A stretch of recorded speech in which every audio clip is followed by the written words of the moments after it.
go. Unfreaking believable. Unbelievable. I gotta be honest with you, that game drove me nuts. I cannot believe the Buccaneers lost that game. Wow. I don't even know what to say. Tough one. Man, that was an absolute blazer from Coos, wasn't it? What a crazy game. The Bulls are bowl-bound for the third season in a row. An incredible performance. And listen, we know the competition. They did what they had to do. No more silver linings. No more moral victories. It was put up or shut up time. And boy, did they rise to the occasion.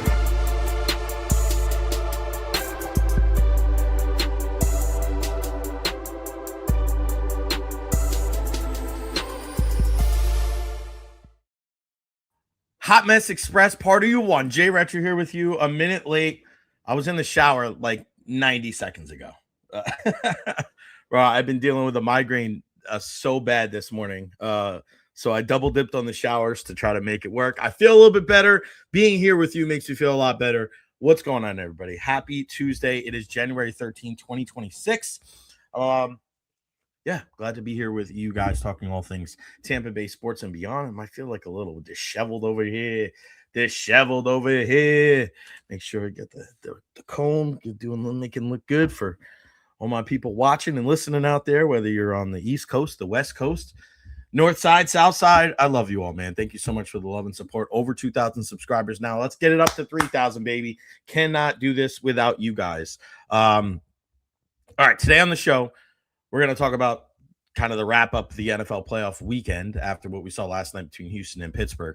At 12:20, our guy, Jamal St. Cyr, is going to join us from WJXT up there in Jacksonville. He's our Jacksonville insider here on the program. We love Jamal. He is the best. What a job that he's done this year covering the Jags. And, we'll ask him about Trevor Lawrence, about Liam Cohen, and about the reporter, right? What happened yesterday, or what we spoke about yesterday, the interaction between the Jacksonville reporter and Liam Cohen. I gave my 2 cents on it yesterday. Feel free to, disperse that information, share that on your information. We do see that it looks like Todd Monken is interviewing for his old job with the Buccaneers as offensive coordinator. So after we have Jamal St. Cyr at 12:20, we'll squeeze some lightning talk in there because we definitely have to talk about the Red Hot Bolts, 10 in a row. Matt Matera is going to join us from Pewter Report at 1 o'clock. I was on the Pewter Report podcast yesterday. We had such a great time. Matt and I always do, man. He's such a good dude. So we'll talk Buccaneers at 1 o'clock. But yeah, always want to hear from you. Questions, comments, concerns, leave them there at the bottom of the screen, and I'll do my best to read them. A big thank you to our partners, Honest Hammer Custom Builders, LLC, for all your residential and commercial needs.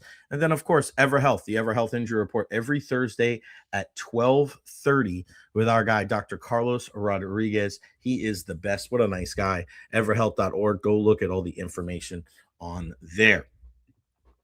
DT, Jaybird, great win once again, but at a steep price. My favorite player is hurt. Hopefully it's just a sprain. I'm with you. What a goal from Dominic Soboslai yesterday too, DT. DT, damn you, man. Damn you. Got me freaking wanting to see Liverpool do. Listen, I think in the rank of the teams that I dislike the most, Arsenal's probably at the top right now. It's Arsenal, then City, then Liverpool. I guess, even though I'm not a big Virgil van Dijk fan. I know I'm in the minority, buddy. Dolan, what's up, Jay and all? Bolts 10 winning streak. Hopefully, Pointer injury not severe.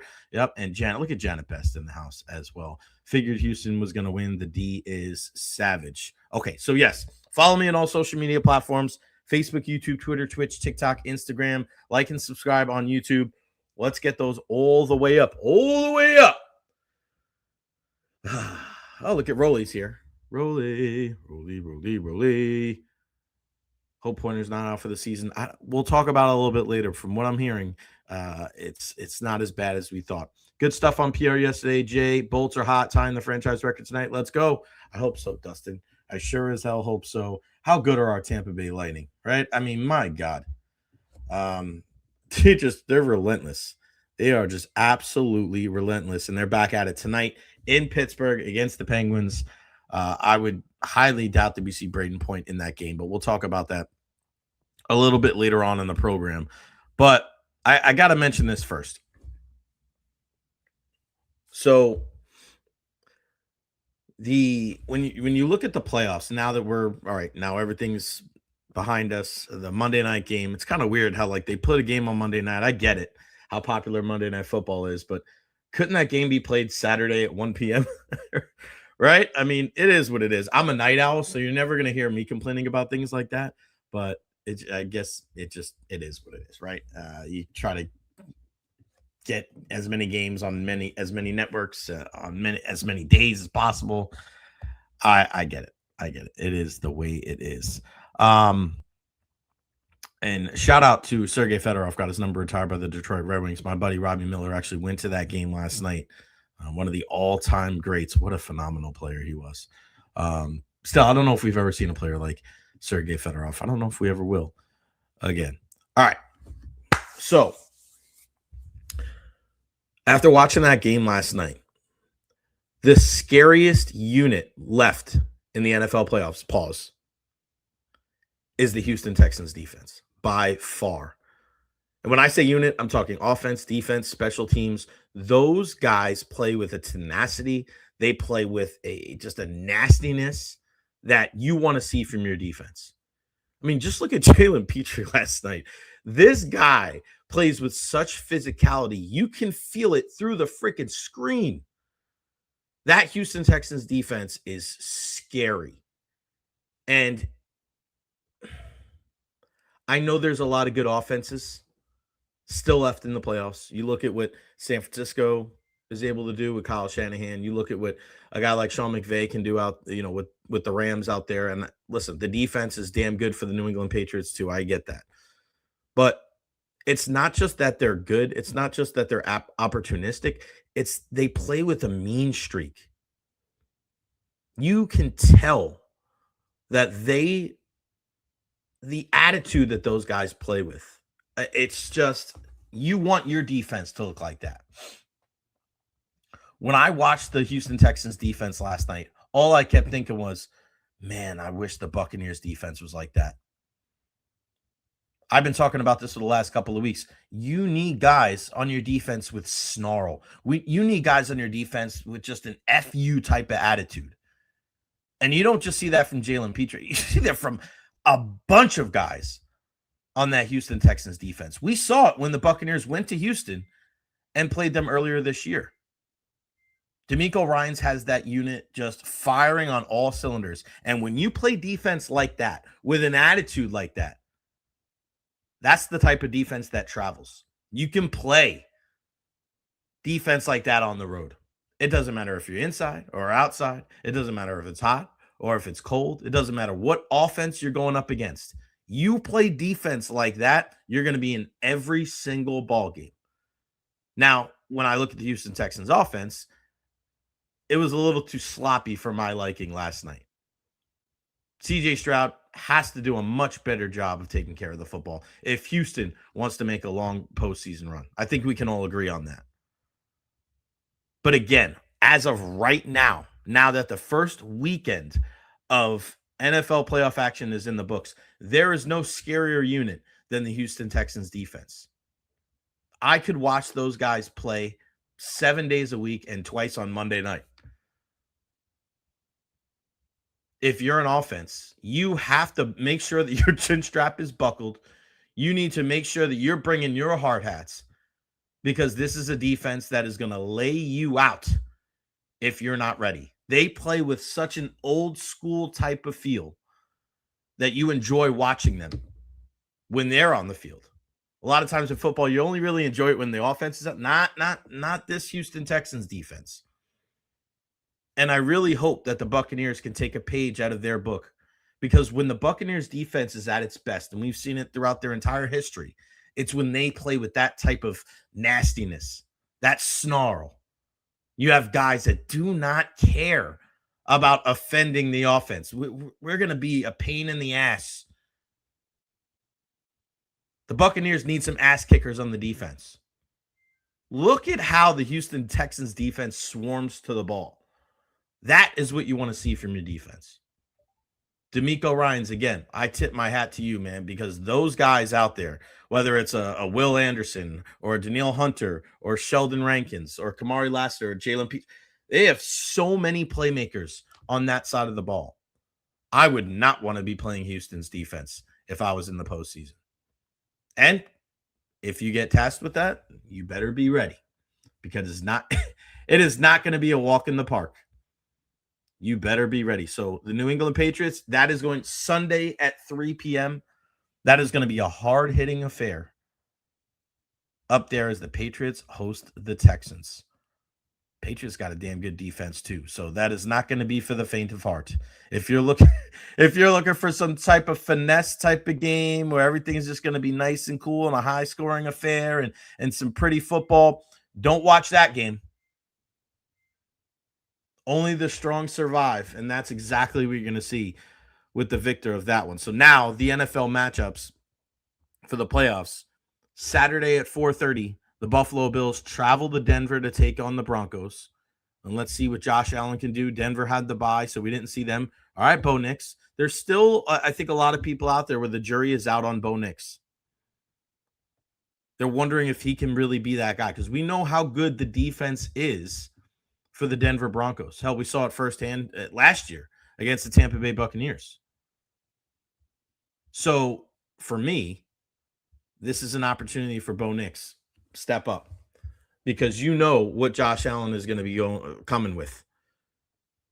He looks around, he sees that the competition, as far as it's not Pat Mahomes, it's not Joe Burrow, it's not Lamar Jackson. He's looking at this as an opportunity to really cement his legacy. Saturday night, 8 o'clock, an NFC West showdown. These two teams have played some. We talk a lot about the rivalries in the National Football League, and Chicago and Green Bay, and we look at Baltimore and Pittsburgh.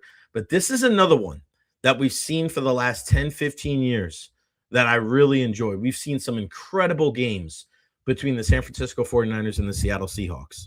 Seattle catching the bye, 14-3, the number one seed overall, and they welcome in Brock Purdy and the San Francisco 49ers, who we know will be without George Kittle, who tore his Achilles.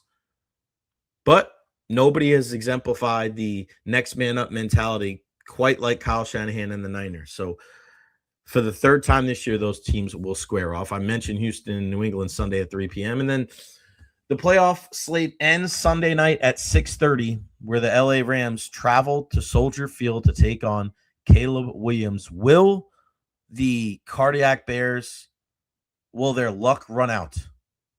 I don't know. This could be that time. And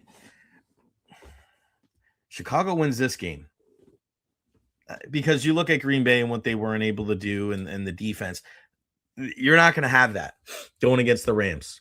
You're going up against a quarterback that's been there, done that. Probably the best head coach in the game right now in Sean McVay. Devontae Adams, Puka Nacua, Colby Parkinson, Kyron Williams, Blake Corum. Like, they got a really good offensive team. And then defensively, what a job that they have done. And that's why, when you think about it, guys, when we're talking about all these different things of having to reload and taking all these years to get back, it's not always like that in the NFL. Sometimes you're able to turn it around quick. You look at what the Denver Broncos have been able to do. They were in dead cap hell because of Russell Wilson. And now look at them. They were the number one seed this year. The Rams and their defense, people were worried. Well, how good are they really going to be? They're going to go through some tough times without Aaron Donald. Man, you get Braden Fisk, you go out and get Jared Verse. Like, that defense is firing once again. If you have a good front office, if you have a good general manager, and you have a good scouting department, you can flip things on their head very quickly. So for the Tampa Bay Buccaneers and their fans out there, yeah, it doesn't look good. It looks bleak. And as Ian Beckel said on the program yesterday, and I know a lot of people did not like to hear that, Eric, if you want to come on, now is probably the good time. You got 2 minutes, buddy. Eric Marino, come on, give me a shout. But like Ian said yesterday, the Buccaneers are probably the only team in the NFC South whose arrow is pointing down. That sucks right now. And here is the stream if you guys want to hop on StreamYard.com/CBEIR5S4MA.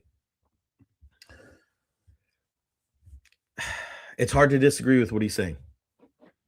It's hard to disagree with him thinking that as good as it's been for the Tampa Bay Buccaneers, that we are not pointing down. Let's go to our guy, Eric Moreno. What's up, Pete? Jay, what's going on, man? Hey, I just want to say, I know we talk about Instagram and, Twitter and stuff like that. I just want to say, appreciate your support, man. Yeah, bro, of course. We all support you, buddy. It's going to be, this past year, I know we don't know each other well, but I just want to say you made my 2025 better, and I just want to say that from the bottom of my heart. Thank you, buddy. And you know what? And we appreciate you always tuning in. And listen, it's not just me too, because I know Benny and Greg and Dolan and DT and Bart and everybody. Listen, man, we're all here from you, bro. We're the wrecking crew, bro. You're part of the wrecking crew. We love you, man. So make sure you keep your head up. And like I said, live your life that would honor your dad. Your dad is looking down like he's proud of you, man. You keep doing your thing. The Buccaneers are gonna bounce back for your pops. I know it, baby. I hope so, man. That defense, man. They gotta get some people that fly around, man. If we have the Texans defense, man, and the offense, and they interviewed Todd Monken today, I think that would be a good fit. Yeah, we're gonna talk about that a little bit later with Matt Matera. Well, you be well, man. All right, keep in contact. All right. See you, buddy. Good stuff. As our guy Eric Moreno, man. Listen. Sometimes we're going through it. He lost his dad last year, and a big Buccaneers fan, and he always hops on. And listen, you're going through a tough time, man. Just understand that you're not alone.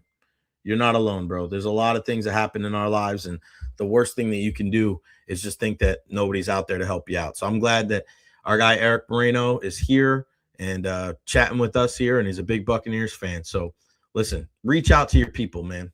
Reach out to your people, and that's why when we have the discussion that we did about Liam Cohen and the Jacksonville Reporter, man, we're so focused on our professionalism instead of being kind, and I understand that. And it's funny because you hear both sides. You hear the sports media side and people are like, this is a professional workplace. And I get it, man. I get it. And we're here for work, and you got to sometimes leave your emotions at the door. And then I have my other friends that are big sports fans that have never been in a press conference, and they're like, why is this such a big deal? So that's why when I made the video yesterday, I really wanted everybody to understand that there's, the decorum that is usually understood that you need to have in a press conference like that. But if it's that stuffy where people that are quote unquote legacy media are getting that upset about it, maybe we should look at this in a different way. Maybe we should understand that every once in a while, it's not the worst thing in the world to say something nice. And we should highlight on and trying to find ways to have random acts of kindness rather than just being like, well, that's 17 seconds of my life I can't get back. Like people that are that negative, bro, people like that are never going to be happy. So, all right, let's bring him in. It's our guy. He's been crushing it all year long. It's our guy, Jamal St. Cyr, WJXT4 up there in Jacksonville. What's going on, brother? How are you? Happy holidays. Happy holidays. Yeah, appreciate you having me on. What's going on, man? Nothing much, buddy. Hey, let's start right there, man. I've been, because you've been there, right? You've been in those press conferences, as have I. And I tell you what, Jamal, as a guy that, like myself, that grew up in New York, I was the minority. All my best friends were from the West Indies and Jamaica, and I was the token white guy in the group. When one of my best friends' aunties or called me sugar and said, come here, and gave me some words of wisdom, I blew it down with my friend's great grandmother that was 94 years old, bro. And I was never more honored. This lady came straight from Kingston. Like, this is, I looked at it as Jason Recher, the guy that grew up in New York. I was like, man, I appreciate that, respect that. I didn't look at it as a media member. I see both sides, but man, I just want to, we see it from the outside now. What's been kind of the aftermath up there in Jacksonville about this thing? Because it's become national news. It has. I don't think anybody expected it to blow up the way it did. Look, I think there's definitely been, I didn't expect this much pushback on it. Look, I think it's one of those things where both sides can be true, right? I think both things can be true. I think what she said is widely accepted and pushed and positive from the community because she didn't say anything anybody wasn't thinking, right? I think the majority of Jaguars fans, I think just about the majority of the Jaguars beat, agree with every word that she said to Liam Cohen. Like, nobody expected them to get 13 wins. There's nothing to be like you hold your head high. Like, there's nothing to be upset about. But I can understand where they're coming from about, like you mentioned, the decorum in a press conference. It's a work environment. Like, you could see that at least at the beginning of it, Liam was a little uncomfortable. Like, where's this going? What's happening here? But look, I think that stuff happens more than people realize. Like, I learned early on, and like, I'd go to open locker room at the end of the year yesterday, and a lot of the guys that spend time talking to us every week, like, I make it a point to try and just get to them to say, hey, appreciate the time, throughout the season. Hope you enjoy the off season. If you're back, whatever, but to say thank you. So like, I think a lot of that happens more than people know. It just doesn't always happen at the podium. Right. So there are those relationships. There are those kind of like little moments like that. It's just, I think the outside world doesn't always see them because a lot of times it's not in the live press conference, right? It'll be right after coach steps down as a player's, off camera, whatever, when it's a little bit more relaxed, more casual. So is all forgiven now for Liam Cohen and his terrible Duval to start his thing? Like, we talked about this months ago, my brother, and it's so funny because like everybody's like, oh man, you can't lose the press conference. How could you lose it? I'm like, bro, that's funny now because they won 13 games. Like, I mean, he could. I don't think he's paying for a meal in Jacksonville right now, is he? I think he probably still hates that because he's been asked about it so many times at this point. But definitely, all is forgiven. They've moved on, but he also. I can't say once the season started that I've seen him say Duval very many times, if ever again. I remember I got him that day afterwards, and he did it right. And I don't know if I've seen a video of him do it ever again. So he may just avoid the phrase entirely from now on. I'm just an observation. Yeah. Sticking on the outside. But man, what a year he's done. And a lot of people here are like, damn, maybe they should have done a better job of holding him. I don't necessarily, you never know. Like, if he stays here, the Buccaneers do a better job of retaining him. Everything happens in a weird way. I want to ask you about a guy that really didn't factor into it at the end. I mean, if I would have told you before the season that Travis Hunter would play as small of a role as he did in this run to 13 wins, I think a lot of people thought, man, they're really going to struggle. But it's kind of weird. And now you go out and get Jakobi Meyers. BT didn't do. I don't think he really rose to that level of an elite pass catcher. But I mean, he had a lot of different guys. Brenton Strange. I mean, what's the deal with Travis Hunter going forward? Is he still going to be a two-way guy, you think? Yeah, it sounds like the vision for him has not changed. They just got to get him healthy. Obviously, you're going to try and get him healthy, get him back in the gym, and get him back on the grass. Look, early on, there was obviously a learning curve because he was trying to learn the offense and the defense, adjust to the NFL level, like figure out all the things. And as he was kind of hitting his stride, they saw him take off on the offensive side of the ball. He had been doing good things on the defensive side of the ball, and then he got hurt. So I think they're just going to try and get him healthy and get him back on track. Injuries are part of the game. A lot of other players stepped up while Travis was hurt. They made the trade for Jakobi Meyers that you mentioned. And that's something that I think I've heard questioned a lot. Like, would they have made that same trade if Travis Hunter didn't get hurt? And I don't know the answer to that. I don't know if they know the answer to that. But now they got Jakobi, said, oh, we really like this guy. Let's keep him here. So you start looking at that Jaguars offense right now, and you say, okay, you're going to get Travis Hunter back healthy. You got Jakobi Meyers. Parker Washington has really emerged. You still got Brian Thomas Jr., who you hope can get back to where he was as a rookie. But even if not, what you got from this year is all you get, you can survive because of the rest of the room. Plus, you got Brenton Strange mixed in. So I think they feel pretty good about the pieces they have around Trevor right now. Yeah, and when you have a guy like Liam Cohen, even just looking at the offense, he's just so creative with his play calling, and that's something that we lost a lot here in the Tampa Bay Buccaneers offense. And Josh Grizzard was in those meeting rooms with Liam Cohen, and I was like, well, that osmosis did not work because it was not pretty here with the Buccaneers. But what was kind of the overall sentiment after the game? And this is why I bring it up. I had this conversation with now Auburn head coach Alex Golesh when he was here at USF, and him and I would go back and forth, and he's talking about, Jay, there's no moral victories, there's no silver linings. And I'm like, man, you're talking about, you guys were top bottom 5 in the country. Like a bowl game is a big deal. It's not the end goal. And I think it's we fall too much into the participation trophy, right? The part of, right. I don't think it's like that, because you're not just participating.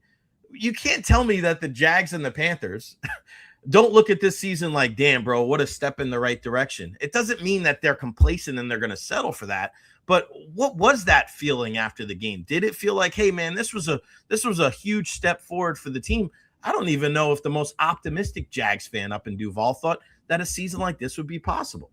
I mean, look, maybe fans have that sentiment. I mean, we can look at it like that from the media side of like the windows open, the team's progress. That locker room, they were not planning to be done. I mean, they thought they had a really realistic shot of making a run. And they didn't want to be done, didn't think they were going to be done. They expected to go in there and get a win. So it was kind of shock, right, for them, because they thought they were going to be able to get over the hump, take down the Bills, and be planning to go to New England or maybe another game this week.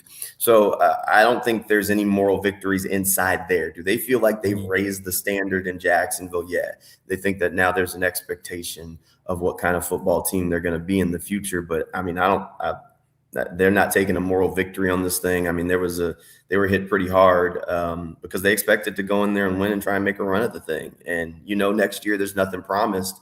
And for Jaguars fans, they remember when the team made the playoff run in 22, Doug Peterson and Trent Baalke basically said, we're going to run it back with the same roster, made like no changes. And then 23 kind of happened and they started strong and then collapsed at the end. I don't expect this leadership group to do that same thing. Like, I would be absolutely shocked if there aren't some sort of decent sized changes and talent infusion on this roster over the course of the offseason from James Gladstone, Liam Cohen, Tony Boselli to try and make sure that they can get this team over the hump. Where are those spots, Jamal? Where are they going to look at trying to improve the most? Got to get better at defensive tackle. You got to get better at defensive tackle, and you got to get better at cornerback. And you know what? Look, they are a little salary cap strapped, so there's going to be they need some of the rookies to step up. Caleb Ransaw missed the whole season, the rookie out of Tulane. They need him to step up and compete for a starting job at safety. They drafted Wyatt Milam last year. He was basically a depth guy this season. They need him to step up and compete for a spot at guard, because those are two spots where they need to get better if they're going to compete in the playoffs. I mean, at both of those spots, they have to find a way to improve. But if I think there's going to be some new faces on that defense this go around, I'd be shocked if there's not a new linebacker in the starting lineup, if there's not a new cornerback somewhere in there, and a new defensive tackle. Yeah. I mean, you're all over it, buddy. You got to be strong on the defensive side of the ball. And when you look at, I think that team, where do you think they fell short against Buffalo? Is it at those positions? Is it just Josh Allen? Because I feel like Jacksonville, I like the way that they played. They went toe to toe. I just feel like some years, especially in football, a quarterback's got this. I feel like I'm not a Buffalo fan, but I just feel like this might be the year for Josh. He looks around. He doesn't see Lamar. He doesn't see Patrick. He doesn't see Joe. He's like, I got to do this. Right? Like, I don't know if I don't know if his team's as good as it was, but when you look at that game, was that one of those things where it exposed some of the things that Jags needed to work on, or was it just kind of Josh being Josh? I mean, look, I think they didn't rise to the occasion, right? I don't think they played their best ball in the time when you have to play it. They've played better games. There were at least 2 times off the top of my head I can think of busted coverages. I mean, Keon Coleman standing wide open on one sideline, and then in crunch time when you got to have it and you got to get a stop, Brandon Cooks slices, and there was a blown assignment on that play down the field that set them up for the game-winning touchdown. You can't do that. That secondary's dealt with a ton of injuries. I mean, obviously, Travis Hunter was holding it down. Jordan Lewis had been holding it down. You were missing both of those guys. You started the season with Tyson Campbell. You traded him for Greg Newsome. Something's going to change at that cornerback position. You're going to infuse Travis Hunter back out there, who's playing really well at corner, by the way. And then you got to find a guy opposite of him. Is that bringing back Greg Newsome, who's a free agent? Is that bringing back Buster Brown, who's a free agent? Or is that finding a new face out there somewhere, whether it's the draft or free agency? But I think there's going to be a change there. You also were there was just shift in sand on that defense. The defensive tackle position, Eric Armstead had a handful of sacks, but if you go back and look at them, none of them are like quick win sacks. It's not like he was just generating pressure as a terror on the inside of a defensive line. That wasn't the case. Trayvon and Josh were getting pressures, but they were the guys that were getting home. So, I mean, we've seen this for at least 2 years here in Jacksonville, where with no interior pressure, the quarterbacks are stepping up into the pocket, and it's tough for Trayvon or Josh to get home because the quarterback has a clean pocket to step up into. So they've got to get a guy in the interior of that defensive line that can help and push the pocket. So that made Josh's life way too easy. I think overall, it was a good season for the Jags. I think Josh Allen and the Bills were a bad draw for them in the playoffs, but that defense has got to find a way to improve in a couple of key spots that'll help them as they want to get over the hump. And that's the name of the game. Look, your first time back in the playoffs, you're coming off of a 4-win season the year before, 13 wins. You got in the dance, you thought you had a chance, but you came up short. So now you improve, retool, go back at it. You talk about Trayvon and Josh, and I'm thinking to myself, man, if Vita Vea and Kalijah Cansey, you put all 4 of those guys together. I mean, shit, we might have a good defensive line. But the Jacksonville, that'd be a real good defensive line. Yeah, hell yeah, man. What does everybody say up there about Gladstone in his year? I mean, everybody was like, damn, this guy's young. I mean, and then Tony Boselli, I mean, you're starting to see that more. Matt Ryan now hired by Atlanta. We know what some of these other. I think sometimes in sports you hire the old, you hire the legend, and sometimes it doesn't work out. But in the NFL, we've seen that in certain cases it really does work well. We've seen it with John Lynch. We saw it with John Elway. Now we're seeing it here in Jacksonville. So what about the front office and how they're viewed over there in Jacks? I still think Tony Boselli being hired as the EVP was a home run. Look, Shad needed the guy who's not tied necessarily to the results on the football field. To be his football guy in his ear. He needed that. And that's where Tony Boselli comes in. He's chosen Jacksonville, calls Jacksonville home. This wasn't a job to Tony. This is the job. This was the only one he would take and wanted. So I think that was a home run still. He has been huge for Liam and Gladstone. And I mean, just about every time we see James Gladstone, we see Tony Boselli right next to him. Those two are attached at the hip. I mean, even hearing them that they played one-on-one pickup basketball together, and there's a little bit of an age gap there. So, but just fun stuff. I think this group is there for Gladstone. I think this is going to be the first time where we can really see what he can do. Because last offseason, he got hired a week before free agency. Mm-hmm. So it was kind of a whirlwind for him. And his draft class was marred by injuries. Travis Hunter didn't finish the season. Caleb Ransaw didn't play a single snap. Wyatt Milam was hurt before the season and spent most of the year as a backup. Jalen McLeod missed the entire season. The only guys that you really had play was Bashal Tootin, who was a backup running back, LaQuint Allen, who was your passing down running back, and Rayon Lane, who was a special teams guy. I mean, that's his draft class that we've seen. So we really don't know what he can bring in from a draft standpoint. He had a couple of undrafted free agents that hit at defensive end. Danny Strigal, BJ Green both played good in relief roles there. But I think this is going to be the time where you can really start to see Gladstone's fingerprints on the roster, because you got to have healthy draft picks, right? And then he gets another year of kind of massaging things with free agency. But I don't think he's going to ever be a heavy free agent guy. I think we'll get a couple of spot guys. He brought in Dennis Gardeck and nailed that. He brought in Eric Murray and nailed that. And I mean, those are guys that aren't name brands. They're not guys that people are walking around with the jerseys for, but they play great football and they're leaders in the locker room. And I think he's going to go out and look for those kind of guys. Who do you like in the playoffs now? I mean, I said it, and you've seen them a lot with the Houston Texans this year. When I watched that game last night, I was like, shit, I am so good. Shit. I got it. My guy who just passed away. Rest in peace. I'm glad I was sitting on the couch last night. I was like, bro, Jalen Petre and some of those guys. I mean, that Houston Texans defense is scary, man. You can hear the crunch. You can feel the crunch through the tube. Who do you like now in the playoffs? Give me Buffalo on the AFC side. I think a lot of times in the NFL, the best quarterback on the field tends to find a way. Right. And that Houston offense, especially, I mean, with Nico Collins now banged up, CJ Stroud hasn't been cooking. What's up with CJ Stroud, man?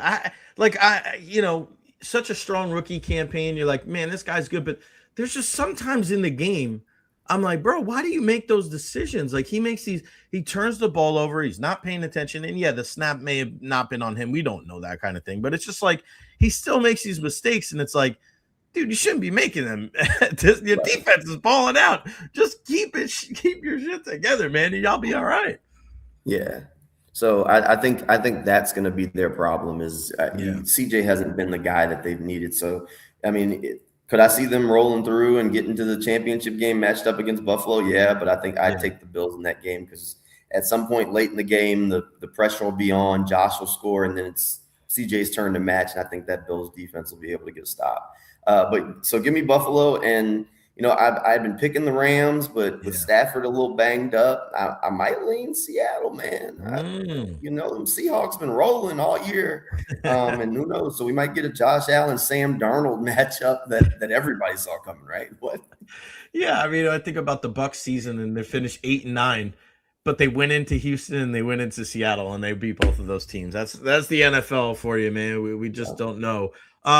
Tell me something about the Gators, boss. I mean, like the whole DJ Lagway thing is like, I'm gonna go to Tallahassee and now I'm gonna go to Baylor, and it's just like, all right, what's the overall opinion on Summerall being there? Is there optimism going forward? Because I think the last time we spoke, we were just kind of waiting for the other shoe to drop on Billy. You needed to fire him. I mean, Billy was done. It was just done. Summerall, look, I like Summerall. I'm born and raised in New Orleans, got family that's season ticket holders for Tulane, so I'm pretty familiar with that program, with what Summerall did down there. He's also a guy that worked with Liam Cohen once upon a time in college at Kentucky. So, look, Summerall is a good coach. He's a good hire for Florida. He's a good recruiter. So that's some of the stuff that the Gators have needed. And now they actually have a power structure in place. They brought in former Jaguars general manager Dave Caldwell, who's now their Florida Gators general manager. And, Dave did a solid job at times with Jacksonville. We'll see what he can do now that the game shifts. He's recruiting high school kids in the portal as opposed to doing NFL draft stuff. But look, I think the Gators are on the upswing. As of yet, Summerall looks like he's put together a pretty good staff. He's done a pretty good job at identifying and keeping a lot of their talent. But I think DJ needed a fresh start. DJ needed a fresh start. He played terrible last year. Gators fans were kind of done. It was just time for him to kind of move on and let this staff find their guy, whether that's the guy that's on the roster and Tramel Jones, who's actually from Jacksonville, played high school football in the area. He's really good. Or somebody else they pull out of the portal. But I think it was probably the best bet for DJ to say, hey, look, thanks, but I got to go find something else. And just start fresh somewhere. Because, I mean, he's extremely talented. I mean, he has all the physical tools. And there were the flashes there when he was a freshman. But last year in that Billy Napier offense, it just did not work. And he's got to go get healthy and figure out if he can get back to that level of play that had people like drooling over him as an NFL draft prospect. How great is that when you have a story like that where like Tulane is so close to home and then Summerall comes there? You feel like the expert, right? Like I've had that happen so many times. I've lived here 20 years now in Tampa, and anytime something with Long Island or New York happens, and it's like, well, yeah, I mean, that guy grew up 5 minutes from me, and they're like, how the hell did that happen? And I'm like, I don't know, bro. Those are always nice stories, right? Hey, I mean, actually, Billy Napier. So before I got to Jacksonville, I was working in Chattanooga. And Billy Napier was from a small town not far from there. So I had a similar enough story. Yeah. I mean, at one point we were at he went to North Murray or his dad, something, whatever it was. And I remember bumping into them at North Murray before he was Billy Napier at Florida, So then I got here, he gets hired, and I'm like, that's that guy. So I think he was still at Alabama when I bumped into him up there as like the wide receiver coach or whatever he was on the Crimson Tide staff. So look, I mean, sometimes you hang around long enough and you start crossing paths with folks, stuff gets wonky. That's right, man. All right, before I let you go, man, what's the next couple of months looking like for you now, buddy? What are we covering up there? I mean, slow burn. We get ready for free agency. We're going to start getting ready for the NFL don't stop. It really doesn't. It really doesn't. We got James Gladstone and Liam Cohen talking tomorrow for their season wrap stuff. And then we got the Players Championship and Daytona 500 on the other side. So counting down to both of those. Unbelievable, man. I tell you what, our show is always a whole heck of a lot better when you join us. Our guy Jamal St here, WJXT up there, Channel 4 up in Jax. You're the man, brother. Great coverage Hey, all appreciate you having me season on, Jay. long, man. And we'll talk again soon, buddy. Thank you. For sure. See you, Jay. All right, buddy. The great Jamal St. I'm telling you, man, one of the stars up there in Jacksonville, and a guy that he's going to be national before you know it, bro. I'm telling you, that guy is just all over it. He is incredibly talented. Just the stories that he's on it, man. You watch people, and that's why I try to get the people on the show here with us, guys that I look at and I see talent, good people, and he's the man. He really is. And I just reached out to him on Twitter 2 years ago, and we just became fast friends. And I hope you enjoy the segments. He's just so plugged in up there in Jacksonville, Gainesville. It's funny that you said that. Joey Gladstone, Benny. Did everybody watch Full House growing up? Yeah, of course. Was that TGIF? Thank God it's Friday. Family Matters, Full House, Step by Step, right? Step by Step. Family Matters was such a great show. Steve Urkel, Carl Winslow, Harriet, Eddie, Laura, Aunt Rachel. That was the shit, man. That was when sitcoms were the best. Love it. I'm always going to say through the tube. You got that right. Guys, make sure you follow me on all social media platforms, Facebook, YouTube, Twitter, Twitch, TikTok, Instagram. Like and subscribe on YouTube as well. Make sure you follow our guy, Jamal St. Cyr, J. St. Cyr. Check him out. And let's not forget, our friends at Honest Hammer Custom Builders, LLC, for all your residential and commercial needs. 813-244-0956. Go to thehonesthammer.com, thehonesthammer@gmail.com. Tell our guy Russ, a.k.a. a Hammer, that you heard it right here on the Recher podcast. And, yeah, man, let's just continue to grow, continue to get bigger and better. And, yeah, it's a beautiful thing, man. It really is, to be able to have people that, like Honest Hammer, that has been with us and can just continue to grow and do great things. And he's been a supporter ever since the WDAE days. And Russ is just such an awesome guy. He really is. And then, EverHealth, everhealth.org, 17 different locations in Pinellas County. They've just been incredible partners here on the program. The EverHealth Injury Report with Dr. Rodriguez is just such a fantastic segment here on the show. I really enjoy it. I hope you guys do too. The doc is the man, and I'm looking forward to talking to Doc about the Brayden Point injury and what he sees. And we'll talk some lightning here in a bit. Tonight, I just saw this. I am going to I got to get a new credential. USF women's basketball in action over there at the Yingling Center, 7:00 tonight against UTSA. The men are in action tomorrow against East Carolina. I would love to go to the game tomorrow, but with that being said, I got baseball Wednesdays, so that sucks. Doesn't suck because I love baseball, but it does suck because I can't go to the game. But I'm going to try to make it to the women's game tonight. So go get your tickets. Go USFBulls.com and go from there. Just looking to see if there's any other new news out there. I mentioned that the Buccaneers having a discussion with Todd Monken. I said yesterday on the podcast with our pal. Sorry, hold on. I don't want to leave anything else. Panthers picking up the fifth-year option on Bryce Young, guaranteeing his $26.5 million salary. I don't think that's the worst thing in the world. Smart for them. Matt Ryan getting interviewed today or introduced today as the, being part of the front office there with the Falcons. But yeah, when Matt and I discussed this yesterday, and he's going to join us at 1:00 today. I'm not.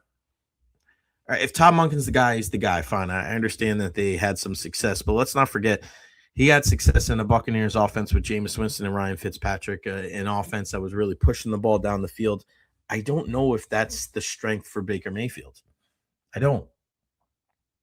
He is a guy that you need to stay balanced. He's a guy where you need to get the ball out of his hands. He's a guy that needs to spread the ball around. We have to understand where Baker Mayfield's strengths are as a quarterback. Excuse me. And yeah, you'll look at 2024 and go, wow, the Baltimore Ravens were a top 3 scoring team in the league. But I look at this year when Lamar wasn't 100%. To me, a good offensive coordinator is good regardless of who the quarterback is. And they find a way. And even when Lamar was in there, maybe he's not 100%, but still, like, a lot of their success came from individual brilliance, not really schematically. And shout out to Rolly for the $5 super chat. Again, these are the things that are going to keep our show going. Our partners, Honest Hammer, Ever Health, and of course, our super chat. So if, please, $1, $2, $5, like our guy Lady Evil, our guy Rolly here. What would be your favorite candidate for the Bucs OC? It's Mike McDaniel. It's Mike McDaniel. And this is a guy that you know can scheme players open. This is a guy that you know, regardless of who's out there, he's going to try to put his team in a position to succeed. And I like that his team did not wilt. His team did not give in when Tyreek Hill went down, when Tua wasn't playing all that great. I mean, you remember Quinn Ewers against the Bucs. Let's not forget about that game. That game stands out so much to me. They fired their GM. They lost Tyreek Hill. Tua wasn't in the game, and they beat the Bucs. Think about that, guys. We try to make so many excuses for, oh, this guy was injured, and they didn't have this, and they didn't have that. There's other teams around the league that win with less talent than what the Bucs had on the field this year. The excuses, go pound sand. I don't want to hear that shit. I look at a guy like Mike McDaniel, and I thought he was a dead man walking. But that's the great thing about sports. The great thing about sports is that you could be the most knowledgeable person. You could do so much research. You can do your homework. You can have an eye on everything. You can have your finger on the pulse. You can be a quote-unquote expert or a pundit. But then you know what happens? The games happen. And then everything changes. And then you go, oh, shit, I didn't see that coming. Once again, nobody saw Carolina going into Green Bay beating the Packers. No one saw Carolina going to LA and beating the Rams, especially after what the Rams did to the Bucs. Nobody saw that happening. But that's why you play the game. Coaching matters. And really saying, I believe Mike Daniels' only interview right now he is. And I'd be very surprised if he didn't get a head coaching job. But you asked me who would be your favorite. It would be him. I don't see how he doesn't get a head coaching job. But if I'm him, Atlanta, if I'm Mike McDaniel, and here's the other thing with the Buccaneers. If Mike McDaniel goes to the Atlanta Falcons, the Buccaneers could be in big trouble. Because having a quarterback like Michael Penix Jr., a guy that is not your running type quarterback, right? He is a guy that has had his injury concerns. He's a left-handed quarterback. He's a guy that does a good job when he gets the ball out of his hands quickly. Doesn't that sound like Mike McDaniel? He made Tua look like an MVP candidate a couple of years ago. People forget that. And now you're talking about a guy who is able to have a good offense with the H-Hands of the world and the Raheem Mosterts of the world. Now you're going to give him Bijan Robinson and Drake London. And for all the shit that we've talked about Kyle Pitts, I think he was a second-team All-Pro this year. Kyle Pitts had a pretty good year. So, and then Darnell Mooney and guys like that. If I'm the Falcons, my full-court press is Mike McDaniel. You get some semblance of a defensive coordinator to work with Pierce and Walker. And, I mean, just look at what that defense was able to do. If they get a couple of linebackers, the Falcons are the favorites and legit this time. If the Falcons get Mike McDaniel and a couple of pieces on the defensive side of the ball, particularly the linebacker position, to go with Jesse Bates and all those guys in the secondary, that could be a problem. That could be a problem for the Bucs, no doubt. All right, let's talk a little Lightning hockey before we get back to the Bucs with our what Matera. Another incredible win performance from the Tampa Bay Lightning last night as they go into Philadelphia and take care of the Flyers. And they're back at it tonight in Pittsburgh against the Penguins. The win last night, 5-1. Kucherov again with multiple points. That's 9 games in a row with 2 or more points for Nikita Kucherov. Unbelievable. Unbelievable. The Lightning win it 5-1, 10 wins in a row. John Cooper, 600 wins in the National Hockey League. More and more and more accolades for this team. It's just, and Philadelphia tried to muddy up the game last night. They tried to get dirty with it. They tried to have this physical presence and try to bully their way into the game, and they just got bullied right back. And the game really got chippy after what happened with Brayden Point. He goes down in front of the net after scoring a goal, and I don't know about you guys, but my heart sunk into my stomach when I saw that. Brayden Point did not have a great start to the season, and I think he was very fortunate that he was one of the first guys named to that Team Canada roster, because if not, I think his spot on the team may have been up for questioning. But with that being said, he's one of the fastest players on the planet. He's the guy that can play with top-tier talent. And this is why it's just so strange to me, where if you watch the Four Nations, he ended up playing on the wing with Connor McDavid. Why? Because he plays with a guy like Nikita Kucherov. He plays with a guy that can process information quickly and distribute the puck and know where to find, spots on the ice to be effective. And you see all these people that they do these lines and they don't even put Point with McDavid. It's like, you guys even pay attention? Even pay attention to what the hell's going on? But Brayden's really turned it on. When he came back from his undisclosed injury, he has been on fire.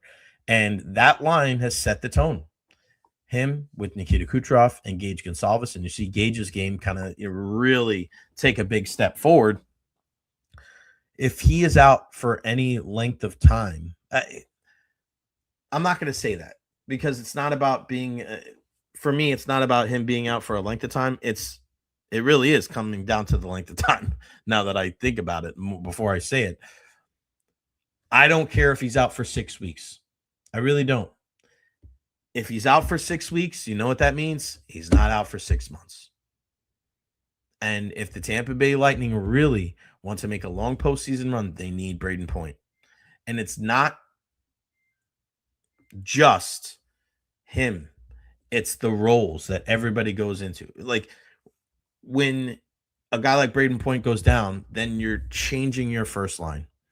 Then your first line goes from Point, Kucherov, Gonsalves to probably Cirelli, Hagel, and Kucherov. And then your second line is Gensel, Gonsalves, and Nick Paul. And then your third line's probably, the Gord Gergensons Holmberg line. And then your fourth line, that's when it starts getting, all right, what is it? James Finley and Bjorkstrand. Like, that's when it's different. You don't want that. You want everybody slotted in the right spot. That is a guy that you can really ill afford to lose. And especially, think about it too. He's a guy that in that bumper spot on the power play starting to find its groove. A lot of that has to do with a guy like Darren Radish just firing shot after shot after shot from the point.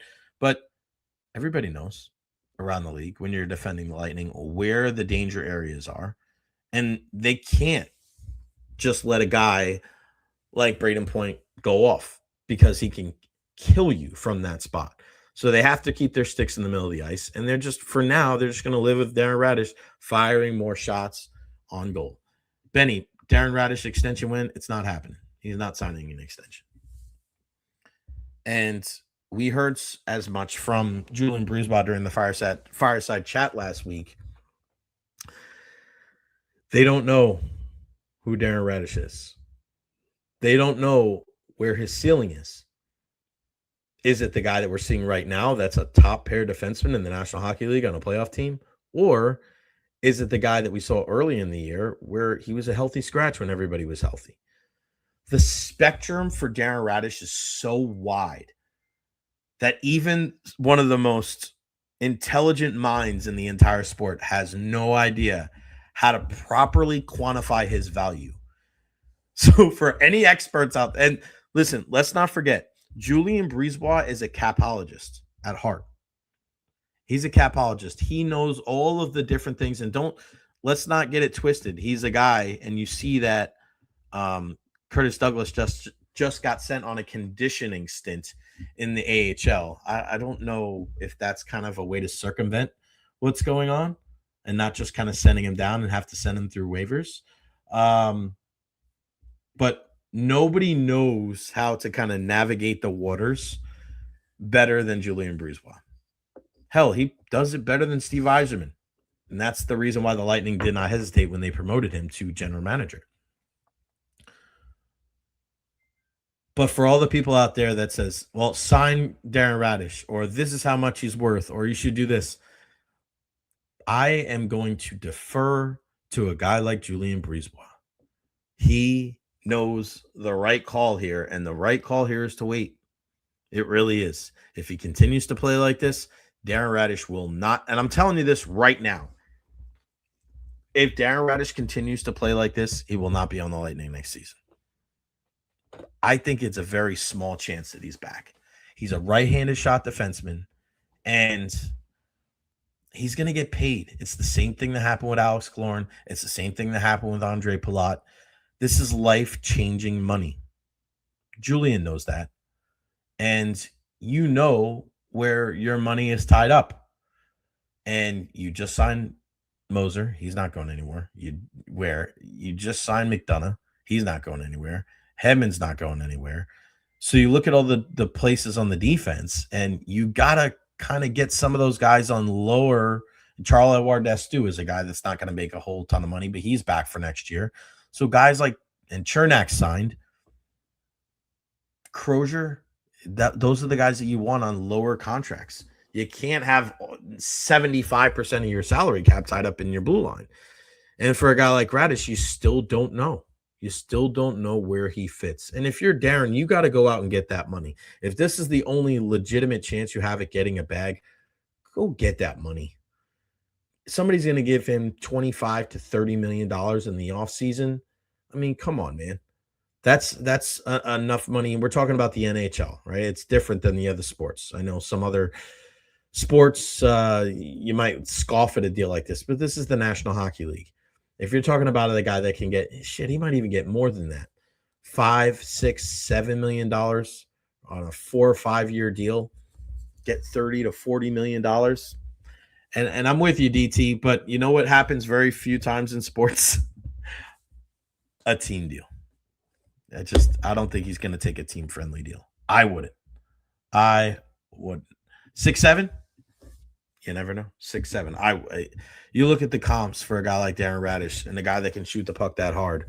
I said this a couple of years ago in my impassioned speech that the Tampa Bay Lightning did not particularly care for too much. I said that Mikhail Sergachev is here, and a big reason why Ryan McDonough is not is because of him. Well, when Darren Radish ends up moving on, a big reason why is because Erik Chernak is here. You got money tied up into a big right-handed shot defenseman like that, but they play a different game. Chernak is a lot more of a big physical guy. We know how well he plays with Ryan McDonough, and as well as Darren Radish has played with J.J. Moser on that first pairing, they've been that quote-unquote shutdown line. Ryan McDonough and Erik Chernak have done it for a long freaking time, and they've done it on 2 Stanley Cup teams. 2 long postseason runs. So if you had to give me, and I love J.J. Moser, you know that, but if you had to give me a choice between those 2 groups going into the postseason this year, I don't even think it's a question. You have to go with McDonough and Chernak. They're your number one shutdown pair probably in the National Hockey League. All right, let's flip the script and let's talk some Buccaneers football. And we'll do it with Bucky's own Matt Matera, Matty4_Matera. What's going on, brother? How are you? Jay, any day I get to talk to you is a great day. Yes, sir. I'm doing well. Thanks for having me on. How are you? Yeah, man. I had a great time yesterday with the Pewter Report. I had a couple of people actually reach out and say, man, I'm so glad to see you on there, which was really cool. Always great to catch up with you guys. Let's jump right into it, man. I was very vocal in my displeasure with Todd Monken right off the rip. And I still, like, at that point, like, if he hires him, I understand, you want to go back to a familiar face. He's had some success with the Buccaneers. My only issue is that, he had success with Ryan Fitzpatrick and Jameis Winston, guys that push the ball down the field. I don't know if that's the strength of a guy like Baker Mayfield. And I also worry that when Lamar wasn't 100%, we didn't see his best job. I want to see an offensive coordinator that can kind of learn and do things on the fly, regardless of what happened in 2024. It's easy to be a great offensive coordinator when you got Lamar Jackson at 100%. I think me, you, or maybe Adam Silvan could do a decent job for that. So what's your take on Todd Monken and the latest in the Buccaneers OC chase? I'd certainly welcome the idea and opportunity of Todd Monken coming back to Tampa. I understand your frustration. You spoke about it yesterday too, about them not running Derrick Henry enough in the most crucial moments. But what I like about Todd Monken is his familiarity with the wide receivers as well. I know Mike Evans isn't under contract, but if Mike Evans wants to keep playing, he's coming to Tampa. But he still has that familiarity with Chris Godwin Jr. And I love the idea that Todd Monken has been to so many different places and has found a good amount of success as an offensive coordinator and a play caller as well, even though he hasn't been a play caller everywhere like Cleveland. Everyone confuses, like when he was there with Baker, yes, they did work together, but it was Freddie Kitchens that was calling the plays when Baker was there before Todd Monken moved on. But let's remember, he had success at Georgia being an offensive coordinator there. I thought he did a good job calling the plays with the Bucs before Dirk Cutter came back and took it. And then he helped Lamar win an MVP. So sure, there are mistakes here and there, but overall, I think if you look at the grand scheme of things, Todd Monken has worked with many different types of players and quarterbacks specifically, and usually gets the most out of them. So for that, I would have no problem with him coming to Tampa. And that's the thing too, is like, why, if that's the case, right? We forget that, right? It's now it's 2026. Holy crap, bro! It was 8 years ago. Why? Like, shouldn't that be somewhat of a concern that when he was here last time, that Dirk Cutter took the play calling duties from him? Is that something that we put on Dirk because he was desperate and he knew that his job was on the line, or right? Like, that's the thing, is like, that could be true, right? It could be a reek of desperation, but I mean, if a guy was doing that good of a job, you probably just want to leave it alone. That is another thing that maybe gives me a little bit of a cause for concern. Why shouldn't it? I think it was kind of what you said, though, is that Dirk Cutter needed to save his own job, and he was going to go down with the ship by calling his own plays. But then he gave him back.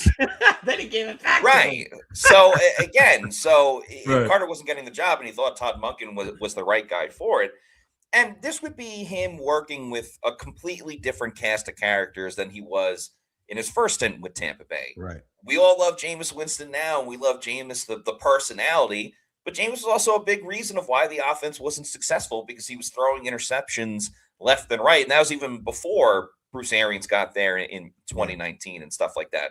So I think at times it's a little bit difficult to compare Todd Monken working with Fitz, Mike Evans and Chris Godwin Jr., but a younger Mike Evans and Chris Godwin Jr., and Deshaun Jackson and O.J. Howard and Cam Brayden, guys like that, where now it's Baker, it's Tristan Wirfs at left tackle, a much stronger offensive line when fully healthy, Bucky Irving, just many different pieces and people all across the board. So I think it's a little bit apples to oranges looking at his first stint with Tampa Bay and his second stint, if he does come to Tampa a second time, based on just the personnel around him.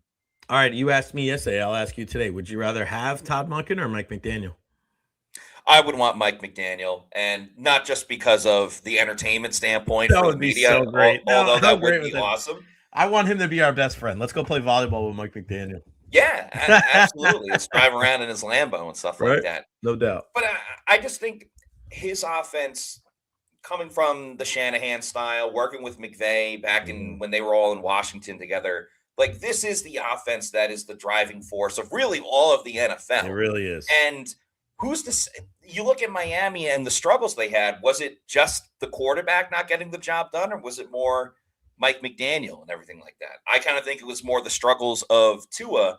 And then you give Mike McDaniel, yes, he had great talent with Miami, with A-Chain, the running back, Tyreek Hill when he was healthy, Jalen Waddle, but you're giving pretty much the same amount of pieces and weapons to Mike McDaniel with Tampa Bay's offense, with the Mecca Ibuka, with Jalen McMillan, Bucky, all the guys I was just talking about. I think a young, innovative offense, good amount of motion. I'm not going to say it's Liam Cohen 2.0, but the same idea with more motion, more creative ideas. That's better for this offense that has a lot of different weapons. Even, Tez Johnson, get him involved in some crazy ways. He's not going to be playing as much as Chris Godwin Jr. and Emeka Ibuka, but it's so much more innovative and a guy that's going to be motivated too. He just got fired. He doesn't want to keep going down and down and down. Right. He could look at this opportunity with Tampa Bay if he's able to get the job, if he doesn't get a head coaching job, saying, okay, the last 3 coordinators here in Tampa were all one and dones. 2 became head coaches, and the other guy, a little bit of a fall guy situation. So whoever becomes the offensive coordinator in Tampa Bay could see themselves, if their unit is getting the job done, they could end up being the head coach in Tampa next season, or for another team the following season if they do their job and they're putting points on the board. Whatever happens with Todd Bowles in the defense, that's on Todd Bowles in the defense. That's not going to impact the offensive coordinator and what opportunities he may get if he's successful in Tampa this year. Do you think that has anything to do with the decision that they ultimately go with? Or is this decision solely on Todd Bowles? Because I'm with you. I look at this entire thing going, the next Buccaneers offensive coordinator has a really, really good chance to be the next Buccaneers head coach. Do you agree with that? And if that's the case, does that influence Todd's decision? Like, who's making this decision to bring the offensive coordinator in? Because I think that's a very realistic possibility that you and I just brought up. No doubt about it. I mean, it is going to be Todd's decision, but Jason Light has been super influential as well, especially with like Liam Cohen coming in, and he helps with all the interviews and everything like that too. So it's not just Todd and Todd only. And it kind of begs the question as well, where, if you're the Glazers or, you're someone in the Bucs organization saying, oh, well, this could be our next head coach. It's like, well, then why are you keeping Todd? Like, are you just keeping Todd just for him to struggle to then further justify, right, oh, now we have our next head coach? Seems like it. Oh, we want to make up for what happened with Liam Cohen and regret not making Liam Cohen the head coach. It's a weird thing. And I get that Todd had the extension, so maybe you don't want to pay that too much. So it's like, okay, well, pay Todd for 1 more year, and then we can eat 1 extra year of the extension. That's kind of a weird outlook of it. But yeah, absolutely. Whoever's the next offensive coordinator, especially if it's a McDaniel or say it's, Nate Scheelhaas, someone that is a young and up-and-coming guy and gets the job done, I don't think the Bucs can let another guy walk out the door in this facility and become a head coach somewhere else. They just can't. The one thing I do like about McDaniel, and people are going to say with Todd Monken again, I look at Mike McDaniel and the way that they operate his offense. And Baker, to me, everybody wants Baker to push the ball down the field. I understand that. But that's not his strength, man. His strength is those intermediate passes, spreading the ball around. That's more Mike McDaniel's offense than Todd Monken's offense. So I think that's another reason why. How scared would you be if Mike McDaniel ended up being the head coach of the Atlanta Falcons? Because I feel like that would be a perfect fit for Michael Penix Jr. and Bijan Robinson and Drake London. I mean, you just take what you had in the Miami Dolphins, and then I think you supersize it. And I think the Buccaneers would be in big, big trouble if Mike McDaniel ends up being the head coach of the Atlanta Falcons. What say you? I think they're staring down the barrel of 2 emergency situations. Either Mike McDaniel running that Falcons offense, or what if Harbaugh decides to go to Atlanta? Just an experienced guy.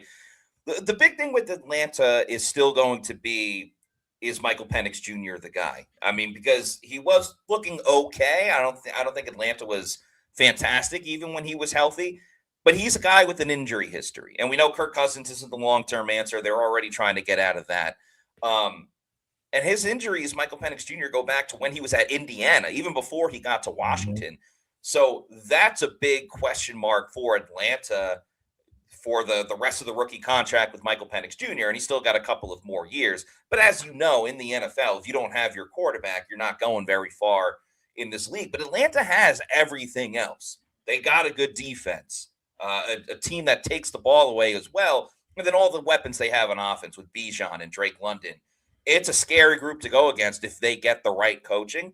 I think McDaniel certainly makes it terrifying, but I'm just as concerned from a Bucs standpoint if Harbaugh gets the job there as well. Yeah, no doubt about it. I think, and I want to ask you this because I talked to Ian about this yesterday on the show. As far as where the arrows are pointing for the Buccaneers, do you think the arrow's pointing down for Tampa Bay? And if you do, are they the only team whose arrow isn't pointing up in the division?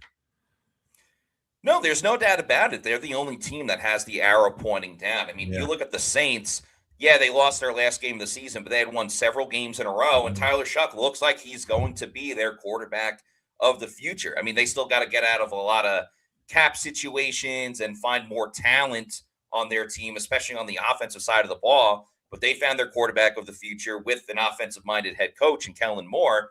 Atlanta, their big winning streak as well. You know, they won out the last 4 or 5 games, a big win over the Rams. And sure, they're going to have an overhaul because they have a new coaching staff now. And then Carolina making the postseason for the first time in a long time, going toe-to-toe with the Rams after beating the Rams in the regular season, but making it a hell of a game on Saturday, which many people thought it was going to be a blowout, especially after the Rams went up 7-0.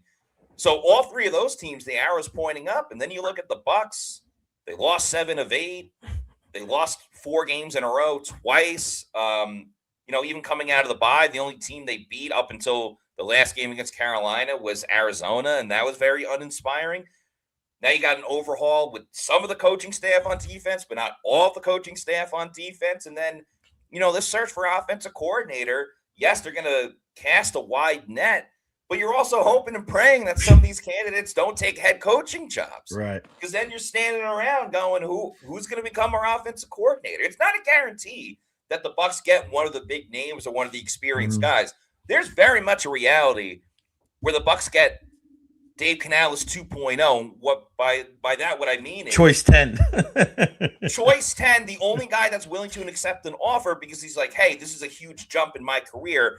Not necessarily that the Bucs want this guy for the job. Dave Canales turned out to be, the optimism, positivity bully, but he wasn't the Bucs' first choice. Dave Canales was the first choice for the Bucs because he didn't have any other offers. And then that obviously parlayed into big things, and it worked well with Liam Cohen. There's a chance the Bucs lose this game of musical chairs when it comes to offensive coordinator. And that's a scary thought for this group that's seeing a big change this offseason. Yeah, and again, I think I said this either with you yesterday or with Scott last week, is like, what if Dave Canales didn't get hired by the Panthers? He comes back. He's the offensive coordinator for another year. Probably doesn't do a great job. He's okay, but we don't see Liam Cohen here. You know, does Todd Bowles survive last season with, you know what I mean? Like, it's kind of crazy how Carolina jumps in. They're like, all right, we're going to take this guy as our head coach. It ended up working out for them, but in a weird way, helped the Bucs. Maybe it hurt them because maybe they could have moved on from Todd sooner. I don't know. I want to ask you this, Matt. What do you think is going to make Buccaneers fans happy and optimistic going into 2026? So we know that there's a lot of question marks, but if you're a Bucs fan right now and you are worried about what lies ahead in 2026, what are some of the questions that the Bucs can answer to make the fan base feel easy or just feel better about going into next season? First answer, and this is a hypothetical, but trade for Max Crosby. Solidify yourself with an edge rusher while also proving to the fan base we're going in on proven players. We are going to bring in the right guys, and we're not just settling for the draft, because obviously there's going to be a pretty big price tag with Max Crosby. Probably 2 first-round picks, guaranteed at least 1 first-round pick, and then you'd see how many second-rounders and stuff like that. But immediately trading for a proven guy, one of the best edge rushers in the league, and Max Crosby, that goes a big way, because you and I talked about how, some of this falls on Jason Light as well. Well, that's one way to prove to the fan base, hey, we're not settling for what happened last year or even the year before. We're fixing this defense, starting with Max Crosby. Then you got to have a great draft as well. But in terms of like players on the team right now, what you could be positive about, I'd say if Cody Mauch is able to heal and he's good to go for training camp, and Ben Bredesen as well, having a full offensive line, I think, does wonders for this team and really for any team. You win in the trenches. Hopefully having Kalijah Cansey healthy on the defensive line as well. The Bucs are pretty good in the immediate trenches. Obviously, we all know how great Tristan Wirfs is, Luke Gedeke as well. But solidifying that interior O-line with Cody Mauch returning as well and a healthy Ben Bredesen, I think, is big time. So that's obviously something you can turn to. Having Jalen McMillan for an entire season, I think, would be big time. Emeka Egbuka developing in year 2. Because remember, he started out hot, then he slowed down. But can that new offensive coordinator kind of get the best out of him? Defensively, it's not too many things to turn to, but once again, Kalijah Cansey, hopefully if he can stay healthy, and some young pieces in the secondary, I think if they develop the right way, there is optimism in that sense of it, but it's going to take the right coaching to develop these players too. Yeah, and I think a lot of it does come down to the coaching, right? With decisions that Todd makes as far as changing that staff. What does he do as far as, this offensive coordinator? And he's got to do something because this is it, right? Like, this is it for Todd. You have to understand where he's at. Like, put yourself in Todd Bowles' shoes right now. He's got to be looking at this season as this could be his final shot at being a head coach in the National Football League. He's not getting any younger. If it doesn't work out this year, Matt, who's going to give him another chance? Right? Like, I'm not trying to be, an ass about it. I'm just like, looking at how the league is changing and how they're looking for these young, especially offensive-minded head coaches, right? Not many people are kind of looking back towards the older defensive-minded guys. I mean, Buccaneers may not have picked Todd Bowles to be the head coach if he wasn't the guy that Bruce Arians kind of like, hey, this is, he kind of nudged him into it. It was like, come date my sister. She's got bad acne kind of thing. It's a weird process, but this is kind of a put up or shut up type of year for Todd Bowles, isn't it? No doubt about it. And he can't just improve a little bit, they went 8-9. He can't just improve to 9-8 this year. I don't think 9-8 even saves Todd Bowles. At a minimum, you have to go 10-7 and kind of hope that the NFC South is underperforming once again. Realistically, Todd's got to improve by at least 3 games. He's got to get to 11 wins, which would be the most he's had as a head coach in the NFL, even dating back to his time with the Jets. He's only had 2 10-win seasons, first year in New York and then 2004 here in Tampa. He's got to see at least a 3-game improvement to even consider the Bucs keeping him as head coach. And then it also comes down to what he does in the postseason if they get there. He only has a 1-3 record. He's never gone further than the second round. He may need 11 wins and an NFC Championship game appearance to save his job. And I think that's legitimate. I don't think anything else is really going to be par for the course for him to stay in Tampa. Yeah, it's kind of crazy to think that, of like what he needs to do. What does Todd Bowles need to do in 2026 to assure himself that he's going to be the coach in 2027? Right? I mean, it's wild, man. It's wild to think that the Buccaneers are really the brass are really setting him up. I don't want to say setting him up to fail because I don't think they're doing that, but they're setting the bar so high. Is it really possible for him to be able to achieve that in the 2026 season? Because I thought it was this season. I thought this season, you got to take another step forward. If you have the same record, fine, win the division. But I thought you had to make it to the NFC Championship game, and they didn't even make the playoffs. So it's crazy because he does get another shot at it, but it's not, all right, improve on this season. It's almost like you have to improve on last season, because if not, then they're going to find somebody else for 2027. I mean, it's obvious Bowles has benefited from being in the NFC South. I mean, he was up at the podium saying, I've won 3 division titles. He won those division titles at 8-9 and 9-8 and 10-7. And while 10-7 is the best out of the whole bunch, any other division that year, he doesn't even make the wild card. So he doesn't even get into the postseason then. So the Bucs, even going into last season, they are not a team that should be playing in their last game of the season for their hopes to get into the playoffs. They should have been playing in a game to say, hey, we can get to the 2 seed, or we have a chance to get a first round bye. But no, their reality was we're playing to win a game to hope that our hated rivals, that our general manager clowns their star pass rusher season after season, we're hoping that team beats Atlanta the next day so we can get in. It's just this team is way too talented, and they've been in too bad of a division to say, hey, we got to win in week 18 just to get in. The Bucs, at this point, they have enough talent. They should be clinching by week 16, maybe week 17, and then trying to better their seeding for the last game of the regular season. Or, maybe you rest guys and you stay healthy for the post. Whatever the case may be. It shouldn't be a win and hopefully you're in situation, but that's what they got themselves into this season. And it's just not it's not even remotely close to enough, because it's a lot of the same issues and problems with this team over and over and over, especially on the defensive side, dropping edge rushers back in coverage, poor play by the inside linebackers, not blitzing enough, then blitzing at the wrong times, like the touchdown to Tetaroa McMillan in Carolina, when, like, why are you blitzing on that play, leaving him one-on-one with 12 seconds to go in the half? It's just a lot of the minuscule mistakes just keep piling up season after season. And when you see that, you say, how is this going to change this time around? And that's why a lot of people aren't confident about it.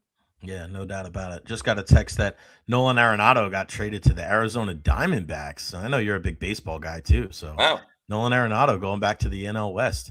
Yeah, but I'm with you, buddy. I mean, I just look at this team, and again, it seems like Groundhog's Day, right? Like, are we gonna have the same? Yeah. Are we gonna have the same conversation at this point next year? I don't really know. I want to talk to you about watching. Did you watch the game last night, Houston and Pittsburgh? Yeah. So when you watch the game and you watch that Houston defense, and you're just like, oh my God, they are just absolutely just petrified. They're scary as hell. Like, how does the Buccaneers not look at that and go, that's the defense that we have to have? Like, we spoke about this yesterday on the Pewter Report podcast. It was like, they got to get some dogs, man. Jalen Petre's out there like freaking hitting people with the JBL clothesline from hell. And then just like he looks like Gunther out there. It's crazy, man. They got to take a page out of that book. They got to get some nastiness on that side of the ball. I love the Texans defense. I had them in fantasy football, so I'm well aware of all the points they got me. And they had 2 defensive touchdowns last night. And the biggest thing, like, yes, their pass rush is incredible. They get home with 4, so they can leave everybody back in coverage. And that's awesome on its own. But the thing that sticks out to me, and they brought up on the broadcast a good amount, is like, they don't let anybody get by them. Like, it could be a little swing pass to the running back, whatever the case may be.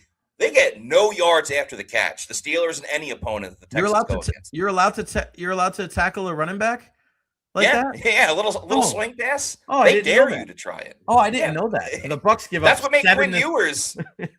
Quinn Ewers looked like Joe Montana against the Bucs, just with a little swing pass to the running back 15 times over and over again. Oh, the Texans, like, every open field tackle is just made right away. There was no maybe he squeezes out of this one and breaks the tackle and gets the first down. No, every single time they made the tackle. They just have some dudes, some dogs on that team. And sure, any defense should replicate what Houston is doing on the defensive side. Now, their quarterback, C.J. Stroud, I don't know what the hell he was doing half the time. Like, he looked like he's never played the game of football. Like, no, I got to get rid of it, and he fumbles it and stuff like that. So I don't know how their defense obviously can match up against anyone. It will be interesting against New England. I feel like the Patriots just need to make like 2 defensive plays, and they'll probably end up winning it. But yeah, I mean, the Bucs should aspire to be the Houston Texans defense. Yeah, I'm with you. I'm like, CJ Stroud, what are you doing? Your defense is balling out. Just don't screw this up, and you guys probably make it to the AFC Championship game. But I don't know if I have the faith in him to do that. I want to ask you about your Jets. After watching what you saw in the game between Oregon and Indiana, would you be okay if the Jets drafted Dante Moore? So I tweeted during that game, I said, Dante Moore with 3 turnovers in the first half, he's perfect for the Jets. I don't know. It's a tough thing because the Jets need a quarterback. They absolutely do. And if they don't go with a quarterback, who's going to be their guy? It's obviously not Justin Fields. Now, I would float out Jameis Winston. I'm not just saying that from an entertainment standpoint. Jameis to the Jets. He's already familiar with the New York area because everything he did with the Giants looked pretty good with the Giants. Like, I know they didn't win any games, but it certainly wasn't because of the detriment of Jameis. If the Jets feel like they can be competitive with, say they draft, I don't know, a D lineman, an edge rusher with their second pick, and then a receiver with their other first-round pick that they got from the Colts, the Jets could be competitive. It all comes down to finding the right quarterback, but they could be competitive. And if they don't think Dante Moore is the guy, then don't just draft the quarterback to draft the quarterback. Try to find that, that reclamation project. And I think Jameis would be a perfect candidate of, he doesn't have to move that crazy far, and he gets a chance to start and not just be a backup. But if they do like Dante Moore, you got to find the quarterback. I'm fine with trying to find the right guy and develop him and everything like that. I don't think one bad game should ultimately dictate whether or not you're ready for the NFL. And, who knows? Maybe he'll say, I need more seasoning and growth at the college level before I go to the NFL. So we'll see. Yeah, if I'm the Jets, I'm looking to trade back. Don't take Dante Moore. He did not look ready to me at all. You just look at the dichotomy between him and Fernando Mendoza. It was like, that's a guy that looks like he's ready to be playing against grown men, and Dante Moore he hasn't really started that many games in college. So, I mean, I just saw a stat the other day. I meant to the track record of guys that have played that few games in college. It is not good when they get to the NFL. I think there's only one outlier that was really good. I can't remember right now. But if I'm the Jets, I'm trading back. I'm taking like a Carnell Tate or Ruben Bain or something like that. For sure. You have that other pick. Get a guy to go with Garrett Wilson, right? Get another guy that can rush the passer, and then get a Jameis Winston. Go get somebody else. Who made a bigger mistake retaining their coach, the Jets or the Bucs? I'll say the Bucs. Because the Jets, it's still like, well, Aaron Glenn was with the Lions, and the Lions started out poor. And Todd Bowles won a Super Bowl. It's just like, yeah, it's like, all right, these guys are getting credit for things that they kind of were a part of. Right. Yeah, no, it's the Bucs though, because like the Jets are just perpetually in this situation of like, the coach is going to fix it, he doesn't fix it, and then you're back to square one. So I think it's the Bucs because you had Liam Cohen, you could have gone with a full changing of the guard this offseason, and they didn't. So I think they'll probably hurt them more because the Jets, like, how much worse can they get? They've been pitiful. So. Yeah. So I don't play all these negative. Matt saw Todd as a Jets fan and thought he'd be good. Matt never said that.